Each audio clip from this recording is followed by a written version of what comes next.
É aquele negócio, né? Lula buscou o contato veio, depois ele vai ficar ali pedindo pênalti, né? Pra fazer uma analogia aí própria pra gente de Copa do Mundo, que a gente tá entrando em época de Copa do Mundo, então a gente tá fazendo analogia de Copa. Isso não é diplomacia, gente. Isso é cagar pro Brasil. A gente sabe que o Lula odeia o Brasil. E essa matéria da CNN diz o seguinte: Planalto vê relação Lula e Trump preservada, mas ainda calcula encontro no G7.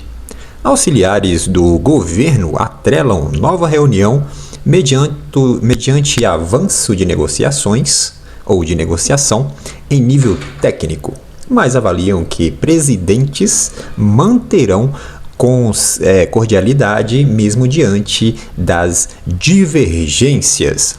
Será? Será que essa cordialidade toda vai de fato permanecer? Sei não. Vamos falar sobre o Marco Rubio, porque o Rubio foi alvo de xingamentos do Flávio, do Lula. Vamos lá, Rubio foi alvo de xingamentos do Lula ontem e hoje. Quando a gente está falando do Marco Rubio, talvez não seja claro para toda a audiência o tamanho da importância desse cara. Esse tal de Marco Rubio, como diz o Lula, né? Ele não é o secretário dos Estados. A gente está falando do secretário de Estado, que é o chanceler do governo americano. Nos Estados Unidos, essa posição, que é equivalente ao ministro das Relações Exteriores no Brasil, como os Estados Unidos têm uma política externa fundamental para o mundo inteiro, tradicionalmente a posição de secretário de Estado é considerada a posição mais importante de todo o gabinete do presidente, ou seja, de todos os ministérios. Nos Estados Unidos, os ministérios são chamados de secretarias. Então, a secretaria mais importante dos Estados Unidos é a Secretaria de Estado. Para nós, especificamente, na área da política externa, na relação com o Brasil, o Rubio, secretário de Estado, o Rubio, ele tem, aliás, antes disso, o Rubio tem uma segunda posição. Tá? Nos Estados Unidos você tem o governo americano, você tem a Secretaria de Estado, que é fundamental. Não satisfeito com essa posição, que é a mais importante dos Estados Unidos, o Trump nomeou o Rubio para a posição de National Security Advisor, que é o Conselheiro de Segurança Nacional. Essa posição normalmente tem um outro nome. Eu estou tentando até me lembrar quem era. Até lidei com ele no início do governo Trump. O Rubio é o primeiro cara que eu tenho notícia que ocupa as duas posições. Então, às vezes as pessoas não sabem a diferença, mas nos Estados Unidos você tem o Departamento de Estado, que é uma secretaria super poderosa que atende o presidente dos Estados Unidos, mas dentro da Casa Branca você tem alguns conselhos que o presidente tem que reportam diretamente a ele. Você tem o Conselho de Política Doméstica, que é o DPC, Domestic Policy Council, você tem o Conselho Econômico do Presidente, e você tem, para lidar com política externa, o Conselho de Segurança Nacional. O Rubio é um sujeito que é tão poderoso na administração Trump que ele ocupa as duas posições, secretário de Estado e Conselho de Segurança Nacional. Na área externa, ou da relação com o Brasil, o Marco Rubio tem a autoridade quase que completa, sem precisar sequer da aprovação do presidente para quase tudo. Por exemplo, a imposição das sanções Magnitsky não dependem do presidente americano. Ele faz, por exemplo, o secretário de Estado tem o poder de pedir ao secretário do Tesouro que faça essa designação. Não precisa da ação presidencial. É claro que o presidente pode mandar, desmandar, retirar, como o caso do Trump acabou retirando, mas o Rubio, se quiser designar alguém, não precisa legalmente. Ele tem um poder para sanção a autoridades estrangeiras. Ele tem o poder, por exemplo, para cassação de vistos, discricionária, autoridade discricionária, não consulta o presidente para isso. Quem cassou o visto de mais de duas dúzias de autoridades brasileiras foi o Rubio. Toda a área de política externa, qual é a direção da política externa em relação ao Brasil, é determinada pelo Marco Rubio. O que o Rubio não fez foi justamente essa investigação que é feita por um outro órgão do governo americano, que é um órgão burocrático, que é o USTR, United States Trade Representative, ou seja, o representante comercial dos Estados Unidos. Então não só o Rubio não foi a pessoa que está sugerindo tarifas ao Brasil, como certamente ele é a última pessoa, se a gente não quiser tarifa, ele é a última pessoa com a qual vale a pena brigar. Não é coincidência que o Marco Rubio, dentro da política americana, seja uma figura central. Ele foi senador pelo meu estado aqui da Flórida, aliás, um senador extremamente popular, que inclusive enfrentou o Trump como pré-candidato à presidência pelo Partido Republicano há 10 anos, em 2016. E ele era considerado um dos favoritos naquele momento, mas acabou sendo desbancado pelo próprio Trump. Então o Rubio quase foi candidato a presidente dos Estados Unidos, 10 anos atrás. A história segue, ele se junta ao Trump e hoje Marco Rubio está entre os mais cotados para suceder Trump na presidência dos Estados Unidos. Hoje, a disputa está entre Rubio e J.D. Vance, os dois mais prováveis. No Polymarket, o site de apostas, a diferença entre eles, reparem o gráfico, reparem o crescimento do Rubio. Consegue aumentar esse gráfico para a gente, Gabriel? Melhor. Reparem o crescimento do Rubio, uma pessoa em alta nos Estados Unidos, e o J.D. Vance. Obviamente, a curva entre J.D. Vance e Rubio, ela tem que ser oposta.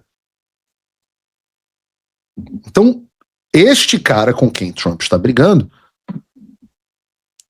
é ali meio a meio, quase divide a possibilidade de ser candidato com o J.D. Vance. Aliás, veja que coisa interessante, né?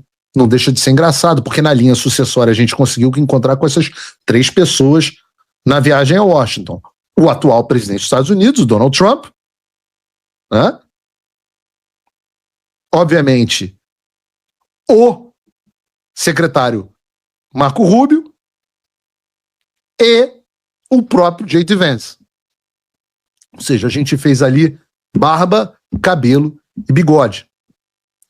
Mas se a discussão está entre está entre Rubio e J.D. Vance, né, não bastando todo esse prestígio popular, o próprio presidente Trump rasga de elogios o Marco Rubio. Trump disse recentemente que o Rubio é o maior secretário de Estado da história americana, quando ele fez o acordo de paz com Gaza. Recentemente, o Trump falou assim, seria uma boa se o Rubio fosse o presidente de Cuba, porque eles estão falando sobre uma ação de alguma natureza em Cuba. Eles estão sempre juntos, o grau de confiança é altíssimo. Eu vou dar de novo, bastidores aqui.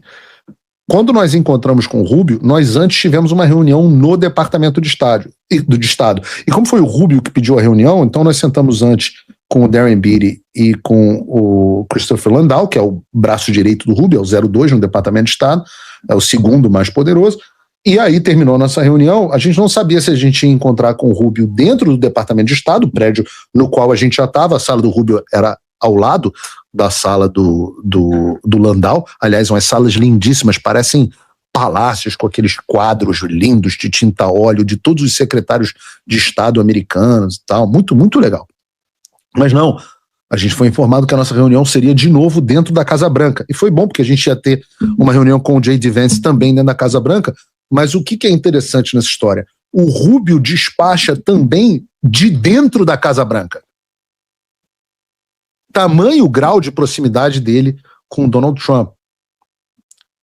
E aí, vai ser o candidato, vai ser o Rubio, vai ser o J.D. Vance, quem vai ser? Bom, como se não bastassem todo esse apoio popular, todo esse apoio do próprio presidente Trump, hoje, coincidentemente, saiu uma reportagem na Fox News, onde o presidente Trump foi perguntado quem deve sucedê-lo, J.D. Vance ou Marco Rubio? E a Fox News publicou a resposta do Trump, que foi a seguinte: O presidente Trump afirmou que uma chapa conjunta em 2028 entre o seu vice-presidente e o seu secretário de Estado seria praticamente imbatível, elogiando a sintonia entre duas das figuras mais proeminentes do Partido Republicano, J.D. Vance e Marco Rubio. Trump disse: "Eu observo os dois juntos, eles se dão muito bem, têm uma ótima relação, eu gosto dele juntos." Ou seja, o homem com quem Lula está brigando é simplesmente a pessoa errada se você não quer tarifa. Brigar com Rubio é a mesma coisa que brigar com Trump e brigar com o povo americano. Então a única coisa que vocês podem imaginar é isso que vocês já confirmaram aqui na enquete, que está nesse momento com 97% dos votos, que Lula quer cavar, Lula quer a tarifa. A gente já mostrou no último bloco o Lula xingando o Marco Rubio e xingando Trump. Mas há um outro vídeo que o nosso camisa 10 das tarifas mostrando que ele partiu para cima do Rubio em outra oportunidade, chamando o Rubio de frustrado. Tem um vídeo aí? Bota aí pra gente, Gabriel.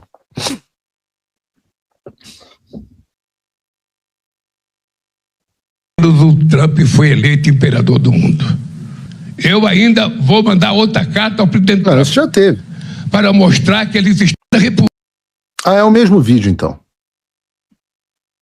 É o mesmo vídeo, é o que ele chama de frustrado. Então é aquele negócio, né?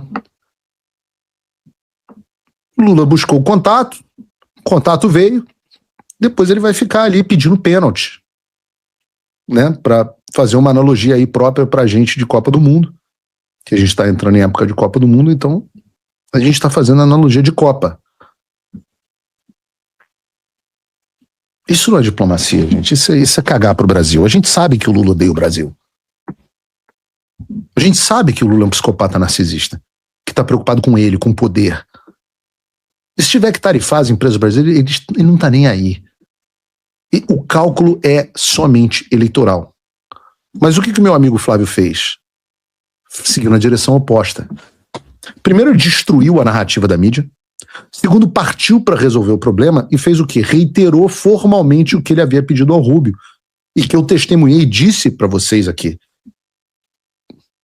Ele disse que não queria que as tarifas fossem impostas. E mandou a carta. Vamos ler a carta aqui não é uma carta longa, eu vou ler aqui para vocês. Prezado do Flávio Bolsonaro para o Marco Rubio. Prezado secretário Rubio, escrevo antes de tudo para agradecer a cordialidade com que foi recebido durante a minha recente visita a Washington. Nossa conversa reforçou minha convicção de que a amizade entre as nossas duas nações se apoia em valores compartilhados em uma visão comum para a segurança e a prosperidade do hemisfério ocidental. Sou especialmente grato por sua decisão de designar o Comando Vermelho e o Primeiro Comando da Capital como organizações terroristas, outra decisão que o Rubio não precisava de autorização de ninguém e veio dele. Essas duas facções estão entre os empreendimentos criminosos mais violentos do Brasil e suas redes de drogas, armas e dinheiro se estendem muito além de nossas fronteiras, alcançando também o seu país. A imensa maioria do povo brasileiro celebrou essa medida, ainda que não tenha agradado ao nosso atual governo. Trata-se de um passo decisivo para proteger cidadãos honestos em todo o nosso hemisfério compartilhado. Escrevo também, no entanto, com a preocupação em relação à recente determinação da seção 301 anunciada pelo representante de comércio dos Estados Unidos. Embora eu compreenda que nenhuma tarifa tenha sido imposta até o momento e que a determinação apenas instaure um processo de consulta pública e etapas técnicas que culminam em um prazo legal em julho, acredito ser meu dever compartilhar com o senhor as reais condições econômicas enfrentadas pelo povo brasileiro neste momento. O Brasil vive uma grave deterioração fiscal e econômica. Nossa dívida bruta do governo geral ultrapassou 80% do PIB pela primeira vez desde a pandemia, atingindo 10,4 trilhões em abril, e as projeções do mercado apontam para um recorde de 83,7% até o final do ano. As contas públicas continuam registrando déficit primário, enquanto os pagamentos de juros da dívida alcançaram níveis históricos. A situação das famílias é ainda mais alarmante. Um recorde de 81,7 milhões de brasileiros está inadimplente, quase metade da população adulta, com os compromissos financeiros consumindo uma parcela sem precedente da renda das famílias.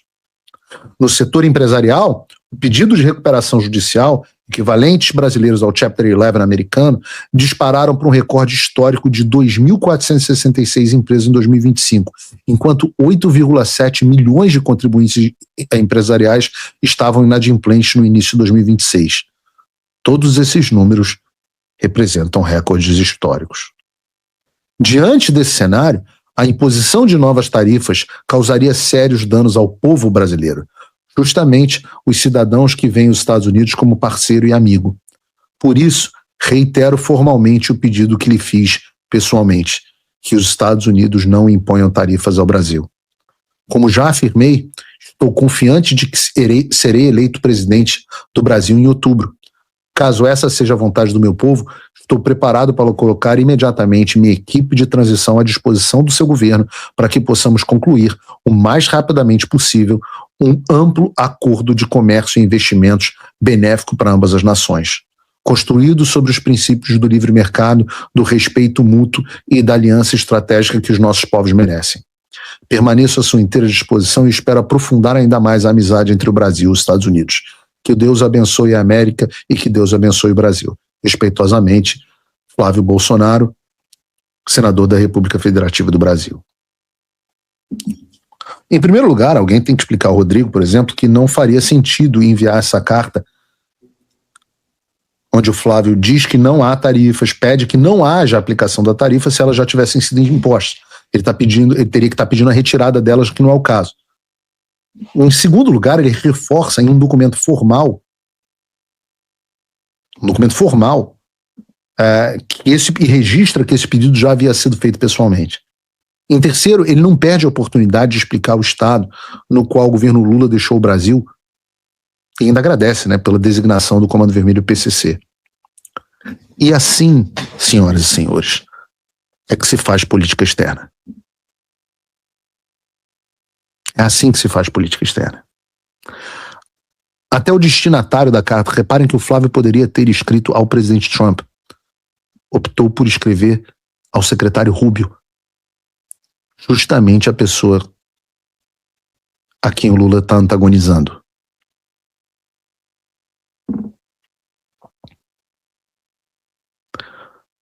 Esse Marco Rubio ele tem ciência sobre a situação do Brasil. Ele manifestou essa ciência hoje, por exemplo, em outro comitê,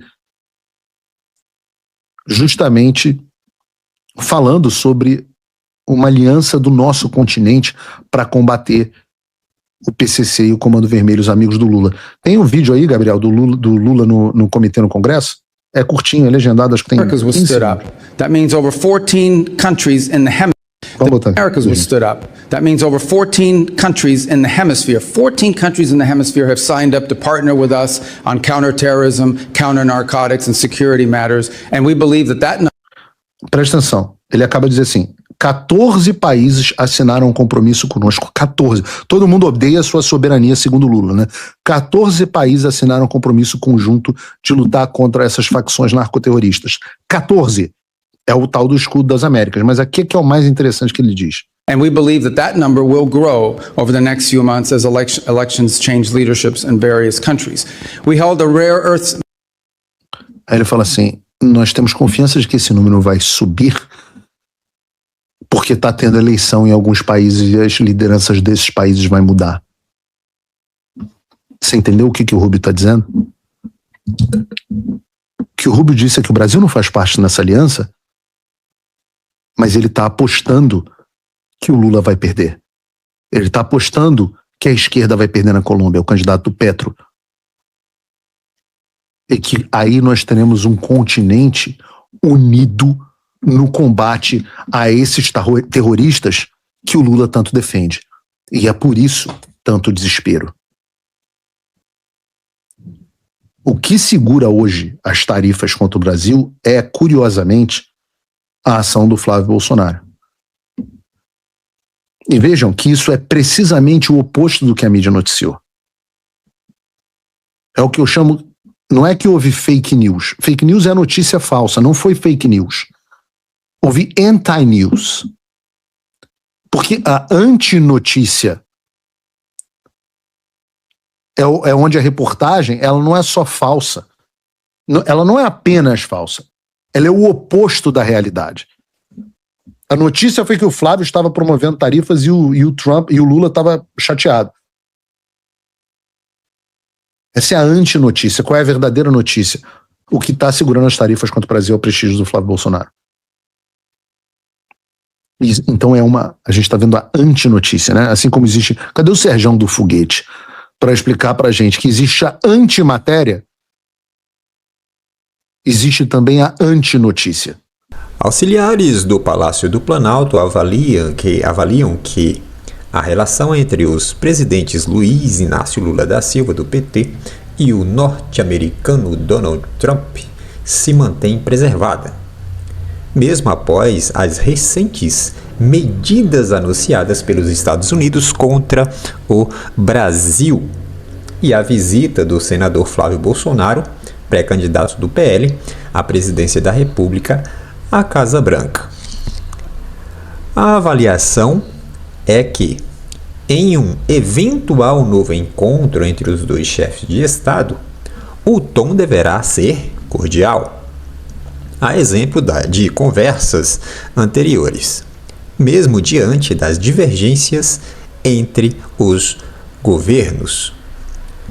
Ainda assim, o Planalto analisa a conveniência de uma reunião entre Lula e Trump durante a cúpula do G7, marcada para os dias 15 e 17 de junho, na França.